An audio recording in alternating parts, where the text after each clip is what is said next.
Olá, pessoal. Tá chegando. Rose, que bom receber você aqui. Manuel, Zaurilda chegando já aqui com a gente. Já entraram aqui na nossa live e já vou convidar. A Luá também, Dandara, que é dos Aurildas. Espera aí que ela já tá aqui. Vamos convidar para entrar aqui na nossa live, conversar um pouquinho com a gente. Mary, querida, que saudade de você. Isa, Oi, tudo bom? tudo bom com você? Tudo bem, graças a Está Deus. me ouvindo bem? Está me ouvindo bem? Tô ouvindo bem você e eu também tô ok? Tá. Ótimo. Eu quero acolher, né, vocês que estão chegando aqui com a gente agora. Você que acabou de entrar. Nós estamos aqui reunidas para mais um Entre Elas, é o nosso encontro semanal da Sociedade de Mulheres. As mulheres da Igreja Metodista se reúnem quando a gente está presencialmente. Ai, obrigada, Mary. Tô bonita? Muito obrigada. Me arrumei para vocês hoje. A gente se reúne uma vez por mês para conversar sobre diversos temas, né, que atravessam a vida das mulheres. E nesse período de pandemia, a gente se organizou para se reunir semanalmente. E aí, a cada semana, a gente vem trazendo um tema que a gente entende que é importante para a vida das mulheres e que estão atravessando a gente, situações tanto do nosso cotidiano, né, da nossa sociedade, ou temas também da individualidade feminina. E essa semana, o tema que a gente quer tratar é o tema do racismo, a questão da negritude. Aconteceram nas últimas semanas muitas coisas, né, com relação a isso. Quer dizer, isso vem acontecendo sempre, mas de forma noticiada, né, pelos grandes veículos de comunicação. E a gente acha que é importante, como igreja, conversar sobre isso.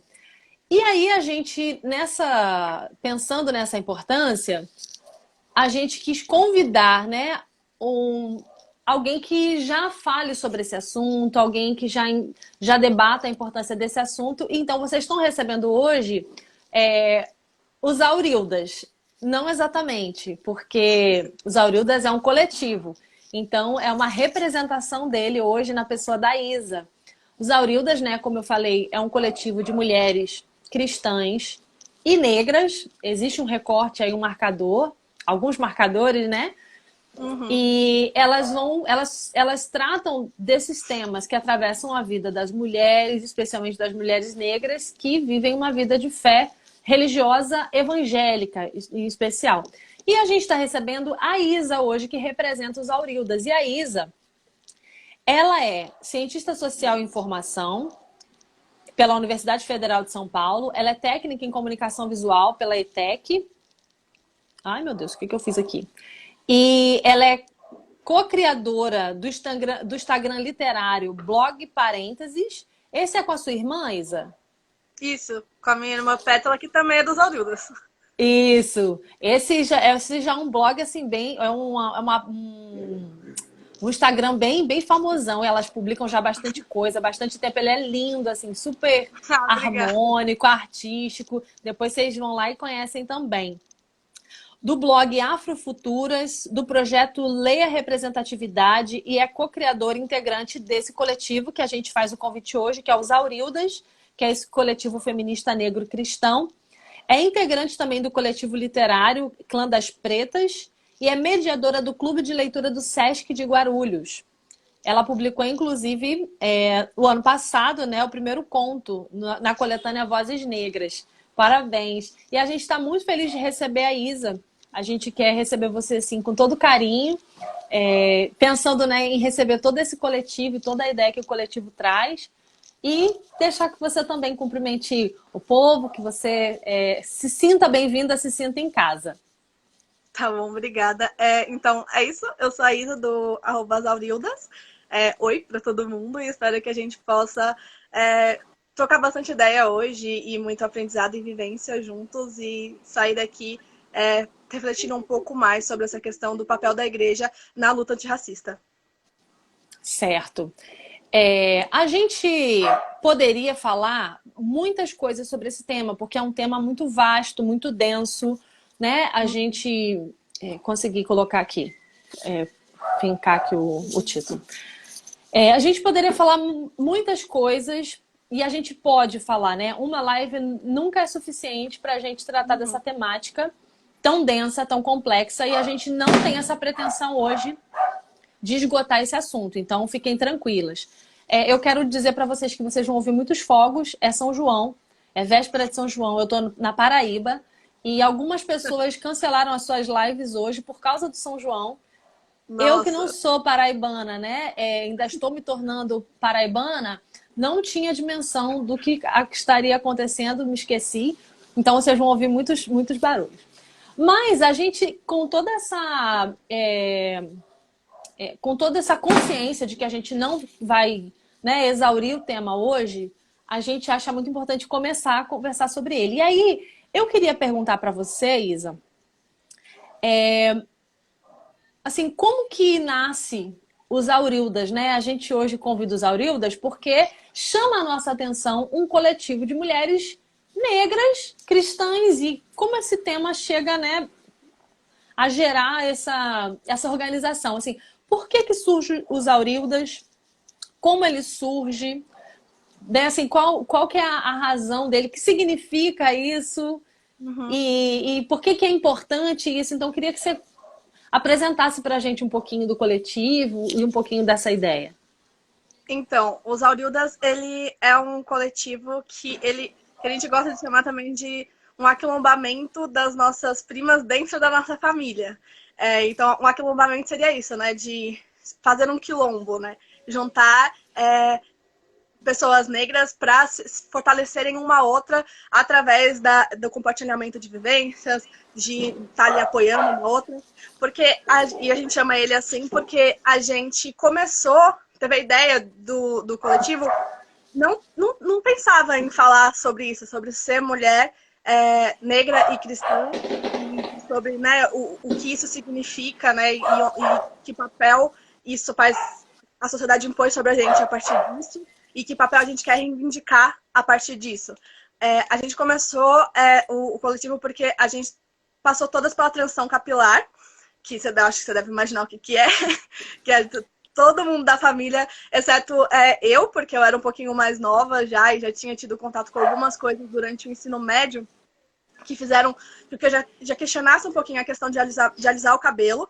Então, todo mundo da nossa família alisava o cabelo, todas as mulheres. E nós somos 7 primas, né? E aí, as 7 primas estavam passando pela transição mais ou menos na mesma época. Eu e a Yara já tínhamos passado e já estávamos há algum tempo com o cabelo... eu tenho uma cachorra, talvez ela lata um pouquinho de vez em quando, não se assustem. Então, eu e a Yara, a gente já tinha passado algum tempo e estava sempre ali plantando a sementinha nas outras meninas para que elas também dessem uma oportunidade de saber como era o cabelo delas natural, para elas refletirem por que elas queriam alisar o cabelo, né, e qual as coisas... Porque a gente sempre ouve que, tipo, eu aliso meu cabelo por questão de gosto, e a gente fala muito isso, né? Eu gosto de cabelo liso, então por isso que eu quis alisar, e não sei o quê. E aí, eu já tinha tido, como eu disse, alguns contatos durante o ensino médio, porque eu estudei numa escola... Eu estudei a minha vida inteira em escola pública, e aí, durante o ensino médio, eu fui para o METEC, e lá eu tive contato com algumas questões sociais já. Os professores incentivavam muito os alunos a ter pensamento crítico e a pensar a sociedade e tal.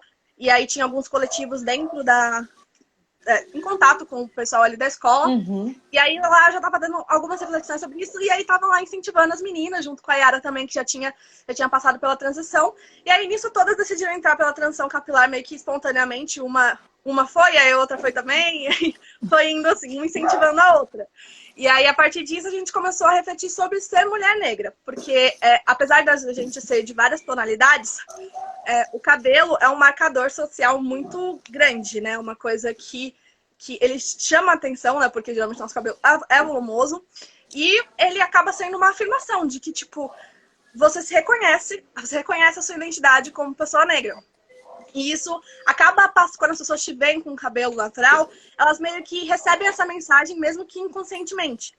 Então, muitas vezes a gente estava andando na rua porque nós somos 7 primas, como eu disse, e nossas mães eram muito próximas. Então, elas incentivavam sempre a gente a ter uma relação próxima também. Então, a gente sempre anda juntas, e a gente andando juntas, indo pra shopping juntas, sabe? Fazendo passeios normais, como a gente sempre fez. Uhum. Começou a chamar a atenção na rua, tipo, as pessoas apontarem e falarem comentários até elogiando, assim. Mas uma questão de que a gente começou a achar estranho porque isso não acontecia antes. Por que agora tá acontecendo?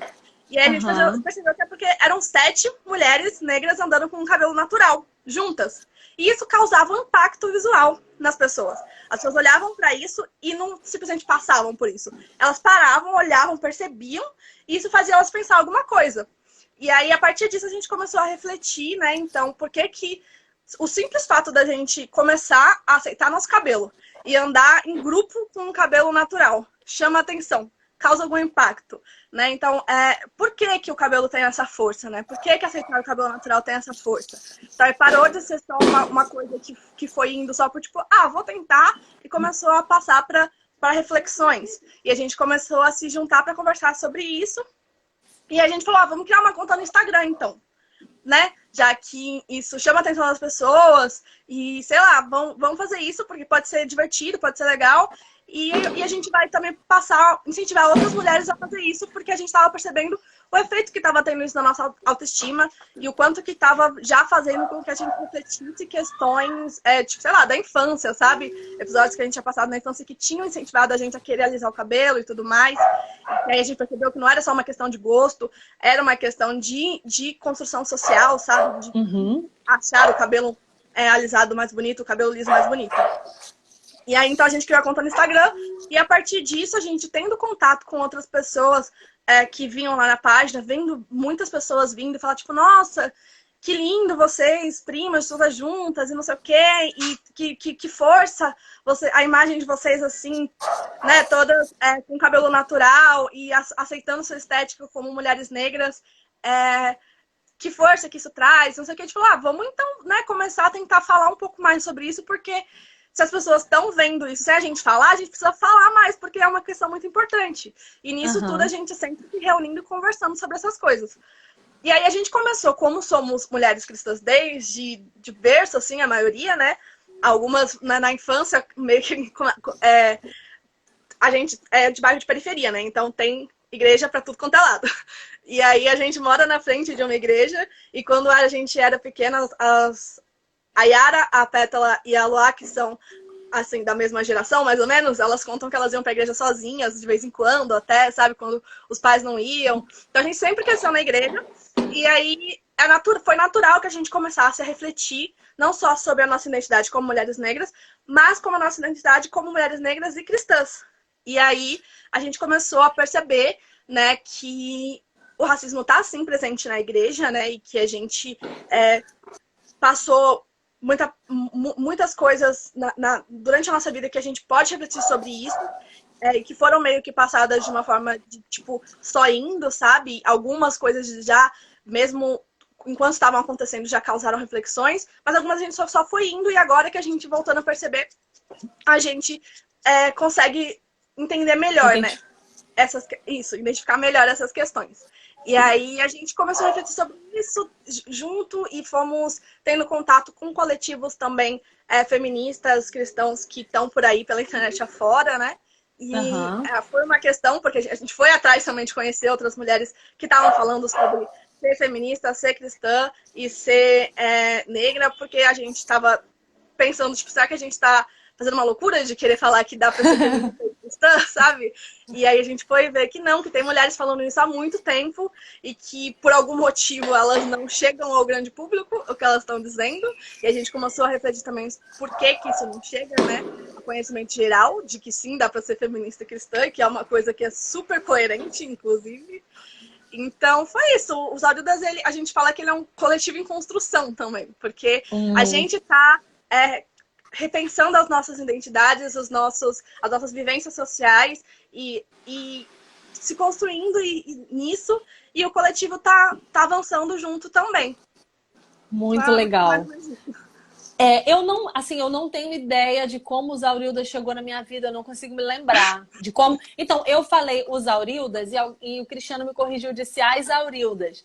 É porque eu estou me referindo ao coletivo, mas elas são as Aurildas porque são as mulheres. Então, vou organizar aqui meu pensamento e dizer as.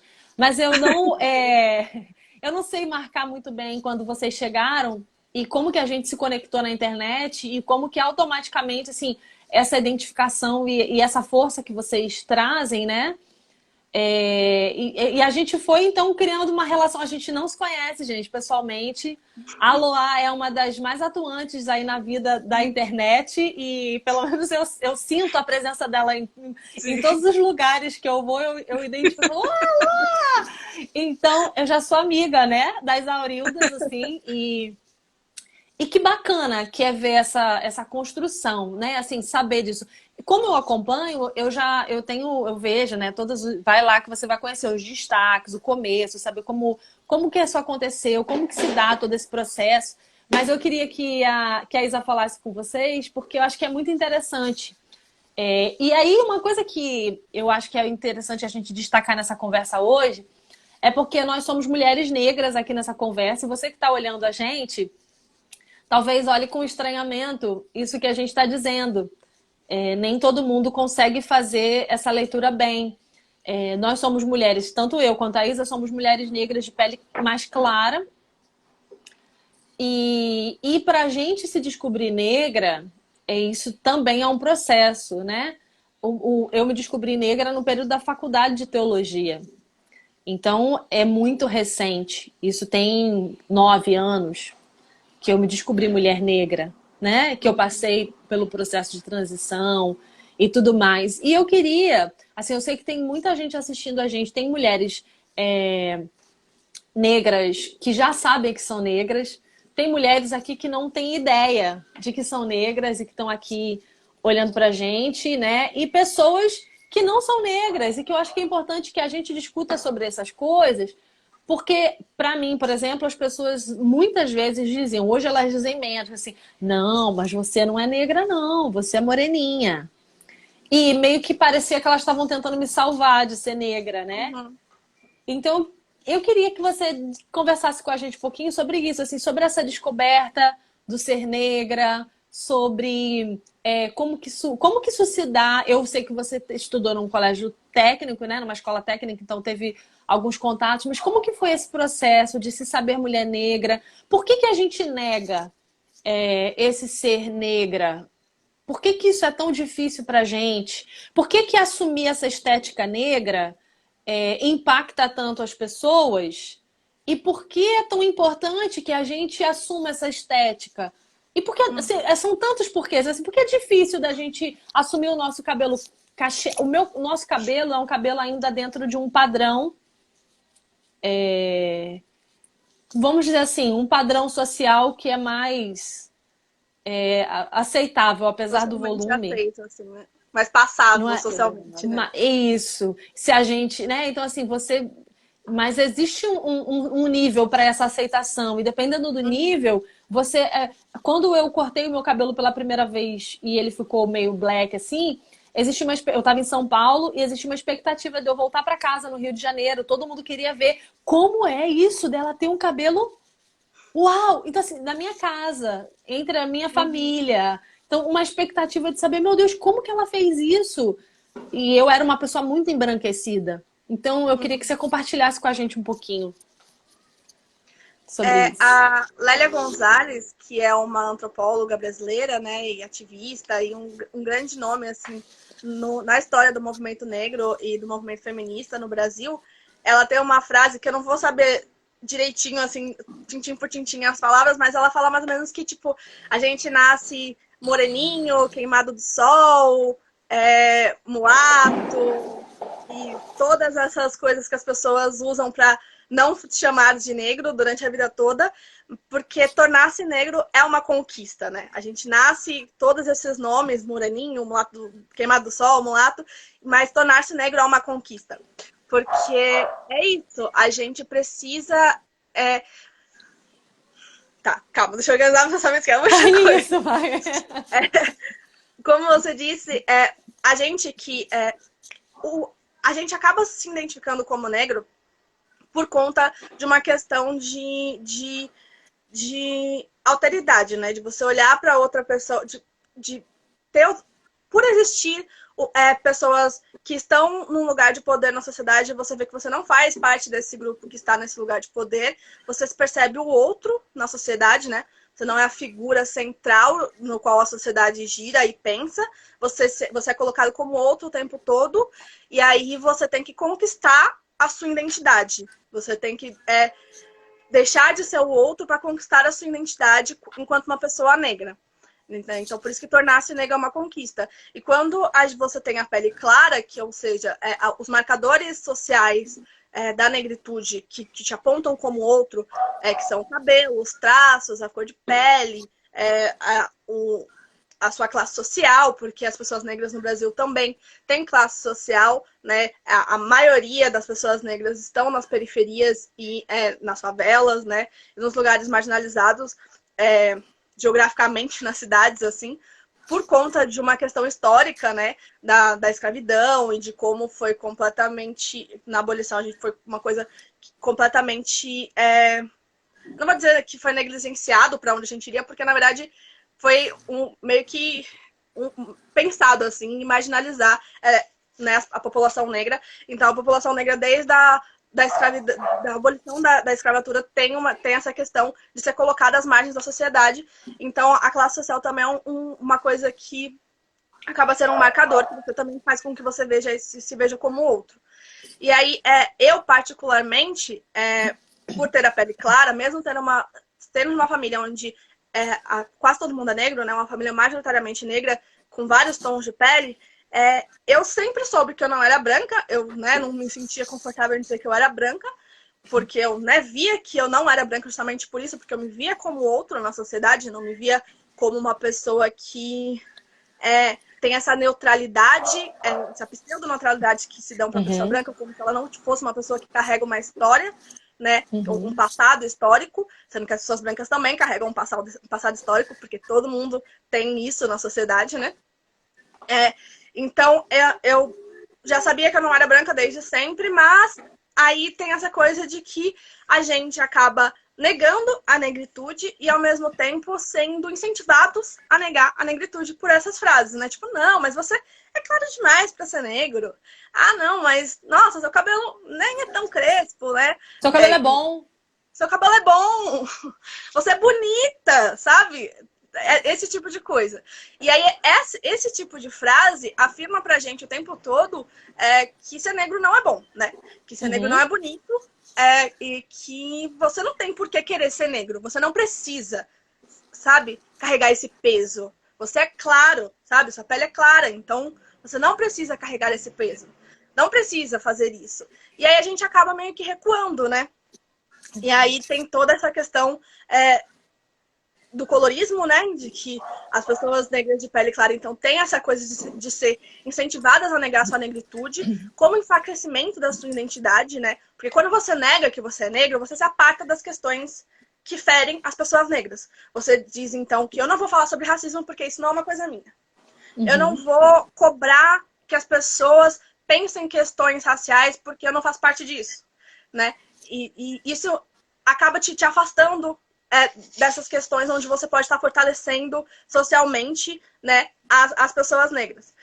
Então, é uma coisa que é incentivada as pessoas, eu vejo, né, pelo que eu entendo de estudos e tal, de que é por causa disso que a gente é incentivado socialmente, mesmo que as pessoas não façam isso conscientemente, inconscientemente elas estão sempre incentivando as pessoas negras de pele clara a não se identificarem como pessoas negras. E aí é até uma reivindicação que vem desde os anos 90 do movimento negro, que as pessoas de pele clara se afirmem sim como negras, porque elas têm vivências sociais, porque é isso é nisso que faz sentido a gente afirmar uma raça, uma etnia, né? A partir de vivências sociais, não por conta só de questões biológicas, porque aí a gente vai falando de um racismo biológico, vai indo por uma questão biológica que pode se aproximar muito de um racismo biológico e que, né, uma coisa que não faz o menor sentido a gente falar de biologicamente de raça, porque a gente é todo mundo humano. Esse mote que as pessoas gostam de dizer que somos todos humanos, ele é verdade. Sim. Quando a gente pensa socialmente, não tem como negar, somos todos humanos. Só existe uma raça. Mas quando a gente vai para socialmente, quando a gente vai falar em sociedade, pensar as questões sociais, existem marcadores sociais que mostram que não existe só uma raça socialmente falando, né? As pessoas são existem pessoas que são racializadas, existem pessoas que não são racializadas. As pessoas que pertencem ao grupo social majoritário, elas geralmente têm essa pseudoneutralidade que eu já citei, de que como se elas não pertencessem a um grupo socialmente racial, enquanto outras pessoas, como as pessoas negras, as pessoas indígenas e até as pessoas asiáticas, são colocadas como elas sim, elas são pessoas que pertencem a um grupo racial. Por várias coisas durante a vida toda. Tanto quando você percebe onde você está e que pessoas, tipo, onde você nasceu, como eu, por exemplo, que nasci na periferia, e que a minha vida inteira eu convivi com a maioria das pessoas no meu ciclo social sempre eram negras, porque a periferia é lotada de gente negra. E aí, quando eu fui para uma escola, como eu disse, eu sempre estudei escola pública. E aí, as escolas que eu estudava, a maioria das pessoas eram negras. E as pessoas que estavam lá sendo apontadas como negras, porque o racismo faz isso, né? Ele faz com que a gente se identifique como negro a partir da dor, a partir de ser apontado como outro. Essas pessoas que estavam lá sendo apontadas diretamente e de uma forma que elas não podiam recuar, não podiam fugir, eram pessoas negras de pele escura, pessoas negras de traços bem marcantes, pessoas negras de cabelo crespo, porque o cabelo crespo também é mais rechaçado do que o cabelo cacheado, porque é tudo isso, né? Tudo que te aproxima de uma forma... quanto mais marcante são os seus traços negros, mais a sociedade vai tentar te inferiorizar a partir deles, né? Então, eu estudando sempre em escolas públicas, eu vivia com muitas pessoas que sofriam casos de racismo, de humilhação e tudo mais. E aí eu achava que, então, como eu não sofri isso, eu não sou negra, né? Sim. Como se só isso fosse ser negro, né? Como se ser negro fosse só sofrer racismo. Não tivesse toda uma questão de herança histórica, ancestralidade, sabe? Herança cultural e tudo mais. Fosse só uma questão de sofrer racismo e isso te torna negro. Que é uma coisa, uma violência muito grande isso também, né? Então, como eu não sofria isso, eu não me entendia como negra. E aí eu fui indo pela minha vida escolar inteira. Então, sempre me afastando da minha negritude, mesmo sabendo que eu não era negra. Eu lembro até hoje o dia que eu descobri que existia a palavra pardo.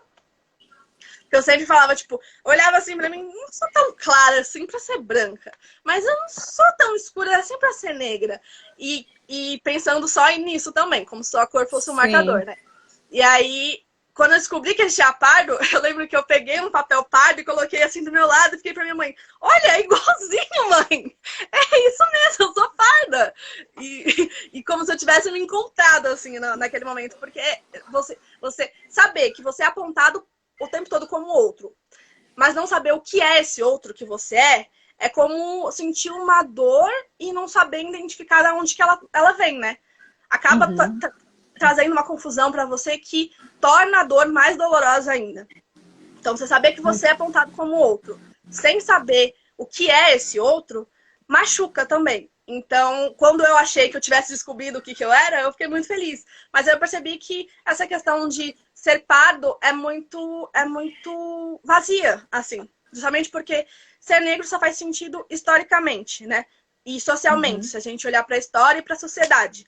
E se, como eu disse, a raça é uma questão social. E como isso só faz sentido olhando assim, me identificar como parda não me dava esse sentido, para eu me entender enquanto uma pessoa da sociedade. Não fazia eu entender qual o sentido disso, sabe?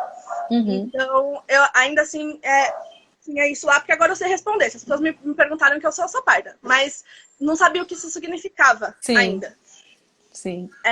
Então, eu fui para uma escola que era um lugar mais elitizado, o METEC, no centro de São Paulo, ali na Luz, na escola ETESP, Escola Técnica do Estado de São Paulo. E aí lá como uma amiga minha, a professora ela sofreu um caso de racismo. A professora apontou o cabelo dela na aula e falou que ele atrapalhava a aula. E aí, porque ela tinha um cabelo black, né? Tipo, bem redondinho, assim. E era um cabelo cacheado, nem era um cabelo crespo. Mas como na época, isso foi em 2013, mais ou menos, então era menos comum que as pessoas tivessem um cabelo natural, ela era uma das poucas pessoas, uma das poucas meninas negras da sala e uma das poucas pessoas que tinham cabelo natural. E aí a professora disse isso, a professora disse isso pra ela, e aí todo mundo que já estava pensando um pouco sobre isso se juntou pra falar, tipo, não, isso é um absurdo a professora falar isso com você, porque a menina ficou se sentindo muito mal, chorou e tudo e tal. E aí, nisso, um movimento negro de fora da escola, coletivo negro de fora da escola, veio fazer uma roda de conversa na escola, e aí as pessoas foram contando suas histórias né, o que significava ser negro para elas, e por que era importante o cabelo natural, e por que aquela frase da professora tinha sido racista. E a partir dessa roda de conversa, eu comecei a me repensar a minha identidade e perceber que eu era negra. Porque já nessa escola, eu já era uma das poucas pessoas negras. Eu não estava mais num ambiente em que eu era uma entre a maioria e podia me esquivar por ter a pele clara. Não, ali eu era uma pessoa negra, porque a maioria das pessoas eram brancas.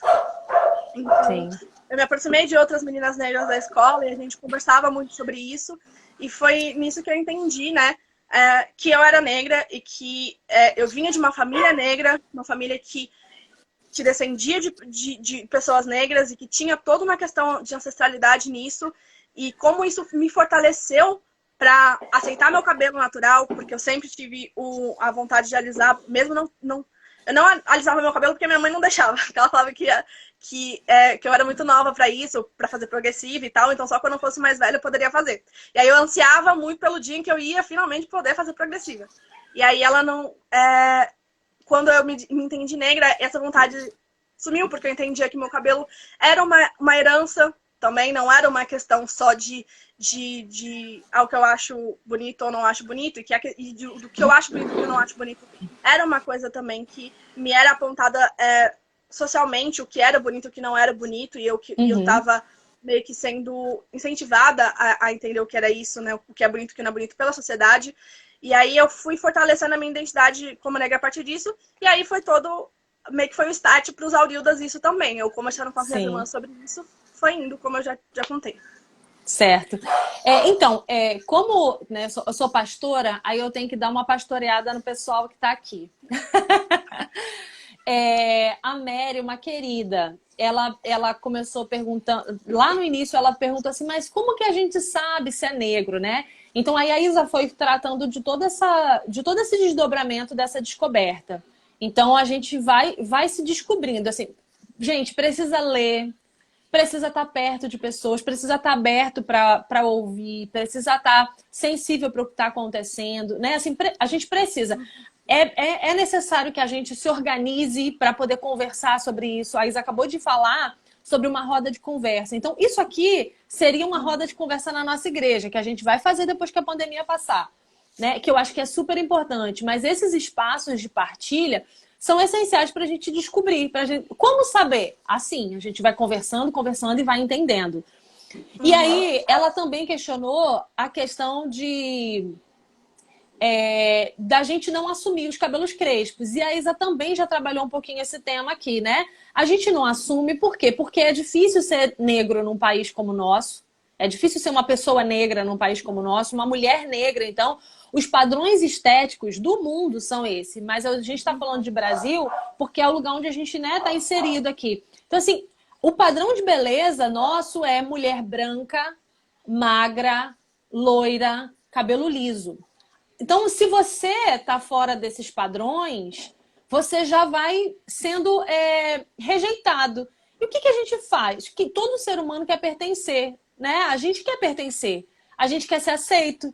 E por que a gente vai optar por um caminho de dor se é muito mais fácil?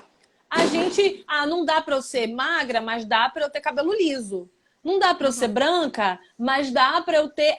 Você vai achando jeitos de ser aceito, né? Então, Mary, aí ela falou assim, seria talvez um autopreconceito?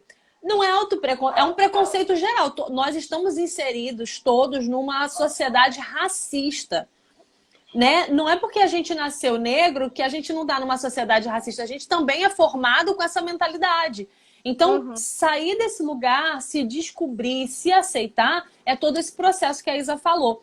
E aí, pensando nisso, da gente ser uma sociedade racista, e pensando nisso, né, de como pessoas inseridas nessa sociedade, a gente está nessa sociedade também a partir de um outro marcador, que é o marcador da igreja, eu queria conversar um pouquinho com você e a gente já está com 36 minutos de live, passa muito rápido.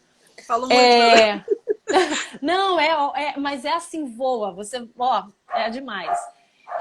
A gente sempre acha que não é. Primeiro tem isso, assim, a gente sempre acha no Brasil que não é racista, né? A gente sempre acha que não é racista. Não, eu não sou racista. Eu tenho até um amigo negro.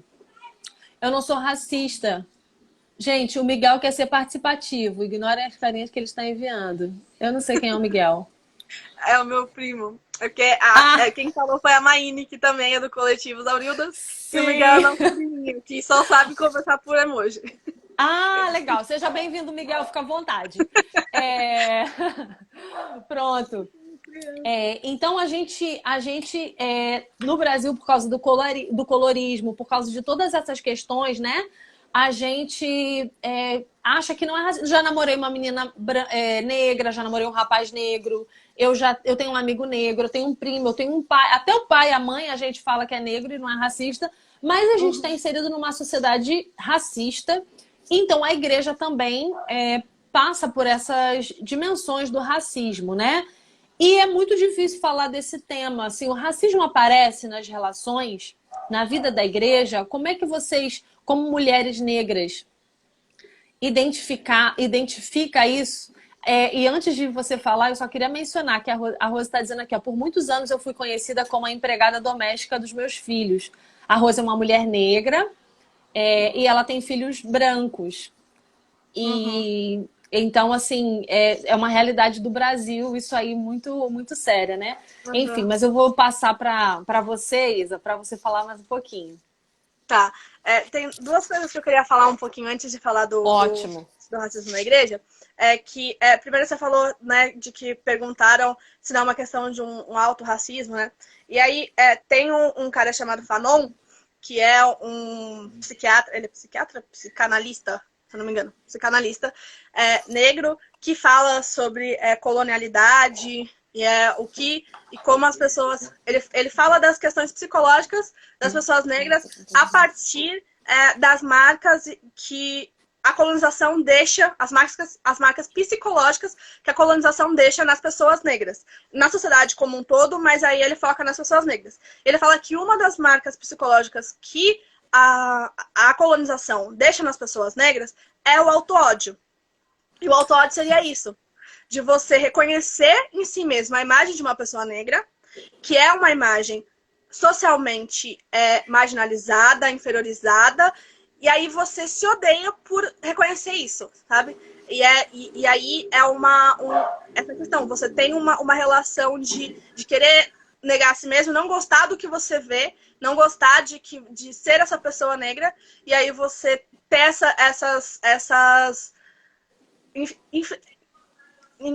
impor a si mesmo algumas violências, incentivadas, claro, por questões da sociedade. Então, é uma questão interessante também para se pesquisar, essa questão do auto-ódio que o Fanon fala. E outra questão que a moça comentou, eu perdi o nome, mas que ela comentou de ter sido sempre vista como empregada dos filhos, é que a Patricia Hill Collins, que é também uma teórica feminista negra, ela diz que existem imagens de controle social que são essas imagens que a sociedade encaixa as pessoas para controlá-las. São imagens que estão no imaginário coletivo, né? Que são essas imagens que a gente constrói socialmente, que a gente constrói em grupo e que fica no nosso subjetivo e que são construídas pela mídia, pelas relações que a gente vê e por essa coisa de você pegar um grupo que é minorizado socialmente, que é colocado como uma minoria na sociedade, mesmo que ele seja a maioria, como as pessoas negras, é colocado como minoria e como se, tipo, se uma pessoa negra é empregada, então todas as pessoas negras são empregadas. Se você conhece 3 pessoas negras empregadas, automaticamente você começa a pensar que todas as pessoas negras são empregadas, porque você tá no seu imaginário coletivo isso, de que as pessoas negras, elas são um grupo caricato, não são um grupo diverso, que tem toda a gama de diversidade que pessoas têm, né, que a humanidade tem. Você coloca essas pessoas como se elas fossem reduzidas, né, até as subjetividades delas, as coisas que elas podem ser, que elas podem exercer é reduzido, assim como a humanidade delas. Então, existem imagens de controle onde a sociedade encaixa as pessoas negras, como a mulher negra raivosa, de você tem sempre o estereótipo de que mulheres negras são barraqueiras e que falam assim quando estão nervosas, mexendo os dedinhos. E pode ser até que algumas falem assim mesmo, e não tem problema nenhum. Mas é de você colocar que todas as mulheres negras são assim. Ou quando você vê uma mulher negra falando assim, mexendo o pescoço, apontando o dedo, você já lembra dessa imagem de controle da mulher negra raivosa e você já começa a pressupor um monte de coisas sobre essa mulher a partir desse imaginário da mulher negra raivosa. Coisas que essa mulher não vai ser, ou se for, também não existe toda uma questão social a partir disso que não e por isso você não pode culpabilizar ela por essa imagem de controle, porque essa imagem de controle foi imposta a ela. E essa forma de subjetividade foi imposta a ela.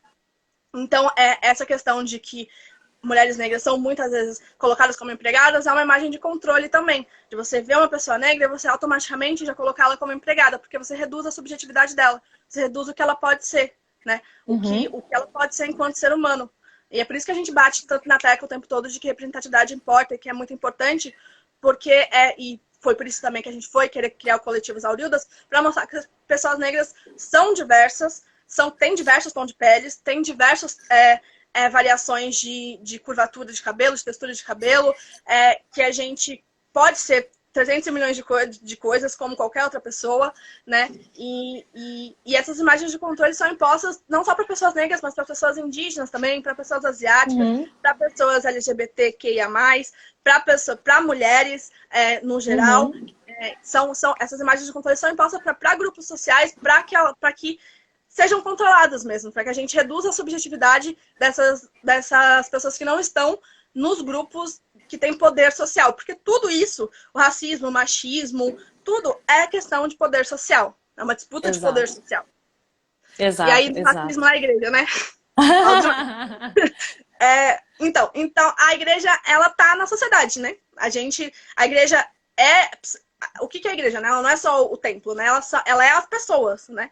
E as pessoas são construídas socialmente. Desde a infância, a gente tem o Miguel, nosso primo, a gente fala que observando ele agora com todas essas questões que a gente está começando a discutir, essa consciência sobre várias questões, a gente percebe como desde a infância a gente vai sendo ensinado pela sociedade o lugar de cada coisa, né? Onde a mulher tem que estar, onde a pessoa negra tem que estar, onde a pessoa indígena tem que estar, onde sabe, cada pessoa, cada sujeito social tem que estar, desde pequeno. E aí, quando a gente vai para a igreja, a gente seria maravilhoso se a gente se libertasse de todas essas construções maléficas da sociedade, que eu gosto de chamar de potestades mesmo, de que causam desigualdades. Seria maravilhoso se a gente se livrasse de tudo isso, mas a gente não se livra. Então, por isso que é tão importante que a igreja se reconheça, né, como parte da sociedade, parte integrante atuante da sociedade, não fique com essa história de que a igreja é um território neutro, onde não se precisa falar sobre questões sociais, porque historicamente a igreja nunca foi neutra, né? A igreja esteve apoiando coisas na história o tempo todo, inclusive o colonialismo, a igreja católica, né? Então é uma herança do cristianismo isso, apoiar a colonização. Até hoje, apoiar a escravidão, né? E até hoje, pessoas indígenas ainda têm que, o tempo todo, levantar a pauta de que elas não têm que ser obrigadas a se livrar da sua cultura para assumir uma fé cristã, porque é uma coisa que é uma herança colonial essa também, que ainda persiste, ainda existem missões evangélicas sendo levadas para é uma coisa que eles não querem, sabe? Existe um órgão para proteção de pessoas indígenas que estão vivendo em isolamento, né? Que tem ainda preservado muito da sua cultura, sem muito contato com outras sociedades.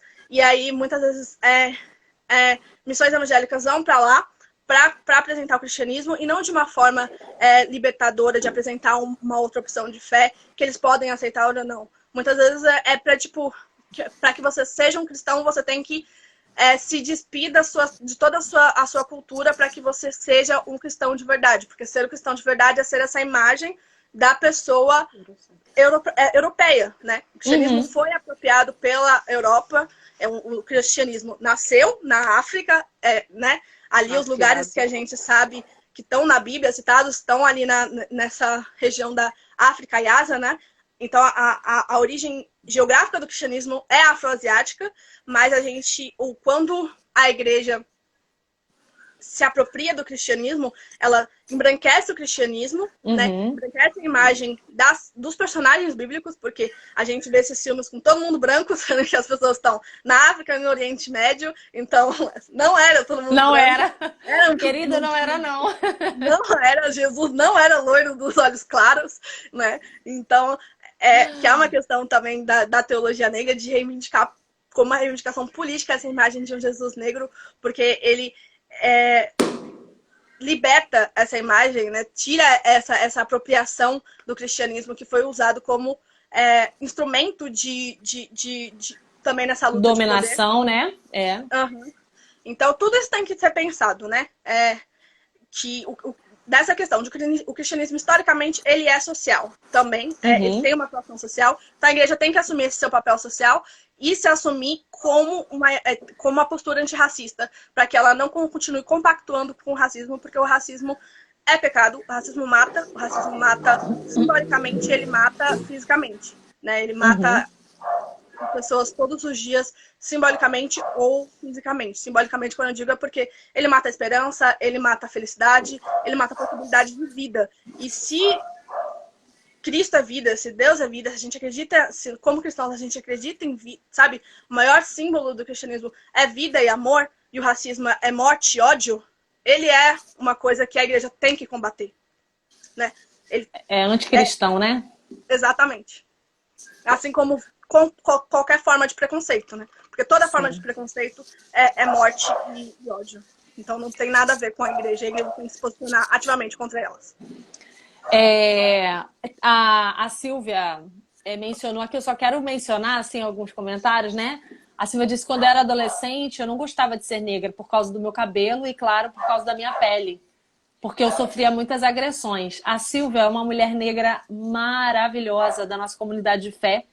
Ela tem um black poderosésimo hoje, assim, e ela chegando, entendeu? Assim, com toda a beleza da negritude dela. Hoje, assim, super assumida, mas como ela sofreu, né? A Bia falou que fez progressiva aos 12 e ela tá no período de transição capilar, né? Então é uma coisa... difícil, mas a internet pode ser uma aliada aí para você encontrar pessoas que te fortaleçam nessa fase da transição capilar. A Mary já disse assim, nossa sociedade não é fácil, já recebendo, né, assim, que a gente já colocou aqui. Miguel ficou feliz que a gente citou ele aqui na live, muito bom, Miguel. Aí a Loá falou, né, do alisamento do cabelo, que é uma das violências, quase uma tortura, né, que era isso para ela. Eu não sei se eu vou conseguir ler todo mundo aqui, já passou bastante gente, mas enfim... gente, olha só, a gente tá indo falta 10 minutinhos para a gente encaminhar aí. Eu queria mencionar, quando a gente está falando sobre essa coisa da igreja, a gente teve um fato recente, e aí eu acho que vai ser a nossa última conversa aí, porque a gente não vai conseguir avançar tanto, né, gente? Vai ficar com gosto de quero mais essa conversa. A gente viu um casal de pastores numa live e eles falavam, né, assim, de uma localização regional, né? E Uhum. ele dizia assim, naquele lugar ali só tinham pessoas. Uma pessoa mencionou isso aqui lá no início da live, assim, só tinham pessoas encardidas, né? Com carinha assim de suja. E ela, lá no meio, se destacava, né? Então ele estava falando da mulher branca, da mulher loira. E como que esse imaginário, né, coloca a gente, assim, é um pouco já de tudo que você falou, mas assim, e algumas pessoas, assim, nos grupos onde eu estava, elas mencionavam assim, meu Deus, que absurdo, não tinha nem nada a ver, ai, que desnecessário. E aí eu falei em alguns grupos assim, que na realidade é necessário que essas coisas venham, sejam verbalizadas, porque essas coisas estão no imaginário, né? E Uhum. é por isso que a gente, quando você diz que racismo mata, quando a gente fala de racismo, as pessoas geralmente estão pensando numa violência, né? A gente viu o caso do George Floyd lá nos Estados Unidos, que chocou o mundo, né? E coisas dos Estados Unidos chocam mais a gente do que as outras coisas, né? É uma Uhum. coisa que é para uma outra live, mas a gente no Brasil tem a morte de jovens negros diariamente, mas não só de jovens negros em situação que as pessoas possam considerar suspeita, vamos dizer, porque está até na rua. Não, crianças negras dentro de casa, porque moram em comunidades, foram assassinados nos últimos meses, nos últimos anos, assim, de um jeito. E Uhum. quando a gente pensa em racismo, a gente às vezes pensa nisso. Mas tem uma dimensão do racismo que é essa que você falou, né? Dos imaginários construídos, das belezas, dos estereótipos, e que colocam a gente num lugar de muita violência, né? E isso dentro da igreja, assim. E às vezes a gente não quer tocar nesse tema porque é um tema difícil, porque é um tema. E a gente pensa que tem que reunir só as pessoas negras para falar de racismo, né? Uhum. Vamos reunir aqui as mulheres negras para a gente falar de racismo.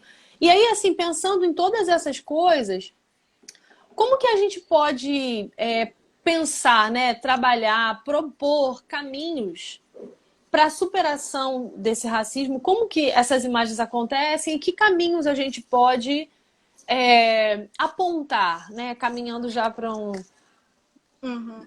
para um processo aí já de... Assim, eu, o racismo, ele é uma tecnologia do sistema de dominação branca, né?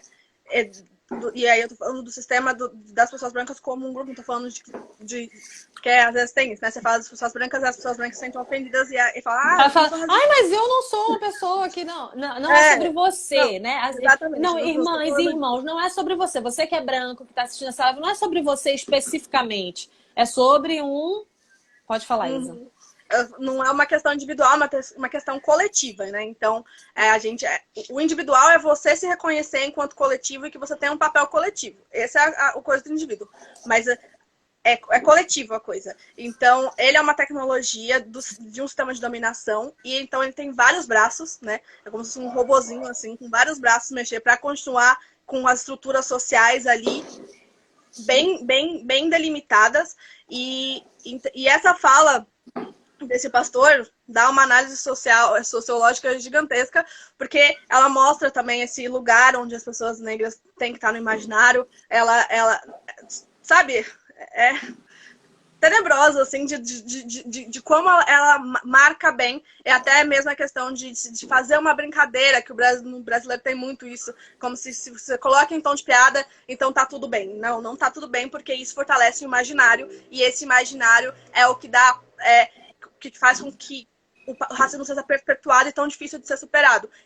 Eu assim, enquanto uma pessoa que estuda ciências sociais, tenho muita dificuldade de acreditar numa superação do racismo. Enquanto cristã, eu acredito que ele vai ser superado quando os caos O reino. vencerem a igreja subir. Mas, enquanto cristã, eu também acredito na anunciação do reino de Deus, na gente anunciar o reino de Deus. E eu acredito que o reino de Deus, ele fala de justiça, ele é liberdade e ele é igualdade e amor. Então, a Uhum. gente combater essas potestades é a gente anunciar o reino de Deus. A gente combater o racismo é anunciar o reino de Deus. Então, acredito que a igreja ela tem esse papel de anunciar o reino de Deus combatendo preconceitos também. Porque eles matam, que eu falei. Eles matam e a nossa maior luta é contra a morte espiritual e a morte carnal, né? Então, eu tô um pouquinho emocionada. Mas Ah! então, é isso que eu acredito. O racismo, a gente, como sociedade, vai gerações, talvez Jesus volte para nos buscar antes que a gente supere o racismo. Mas a gente não pode desistir, porque como cristãos, a gente esperança, né?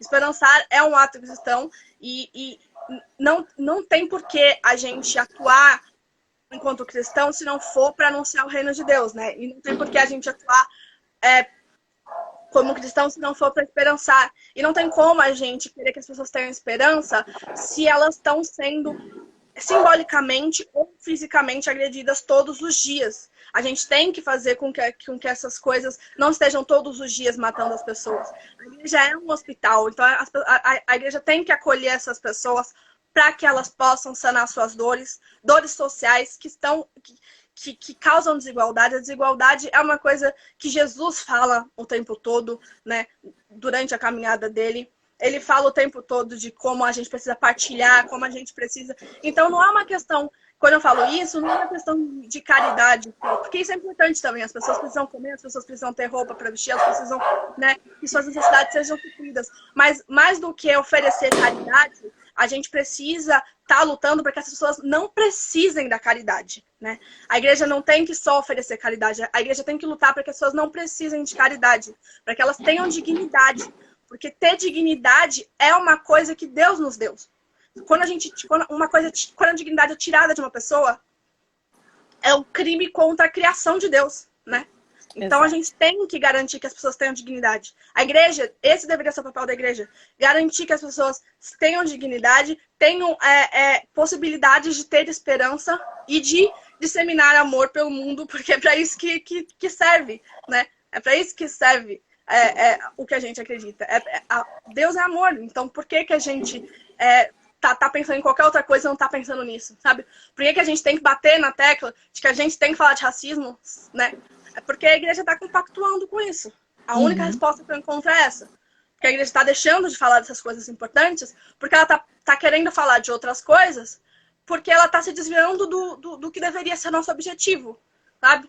Ela está compactuando com essas forças malignas que agem na sociedade para manter morte, entendeu? Quando a igreja não fala dessas coisas, é isso que ela faz. E aí ela, para mim, perde o papel de igreja, entendeu? Então, é isso. Acho que eu... Isa, querida, muito bom estar aqui com você. A gente já está no finalzinho mesmo, ele já começou a botar a contagem regressiva aqui. Eu estou muito, muito feliz de ter partilhado esse tempo com vocês. Eu espero que vocês que estão aqui com a gente tenham podido assimilar, absorver um pouquinho desse conteúdo que é muito denso. A Isa deu alguns nomes de autoras, gente para a gente pesquisar. Depois eu posso pegar com ela isso e colocar disponível também lá no post. Ou ela pode botar lá no post nosso da igreja para você ter acesso, para você ir atrás. Pode chamar nos Aurildas também, no direct, que a gente está sempre os Aurildas, e segue os Aurildas, porque lá tem muita coisa também já, elas vão colocando semanalmente. Então, assim, é um primeiro passo, gente. A gente não imagina com isso que a gente vai, né? Teria tanta coisa pra gente dizer. Mas é um primeiro passo. E acho que a gente precisa ir dando esses passos, né? O reino de Deus, a gente pensa no reino de Deus na sua plenitude, mas a gente pensa no reino de Deus que já está em nós. Então, são essas gotas do reino que vão tocando e vão transformando, né? E nós, como parte dessa transformação. Eu quero agradecer demais, né?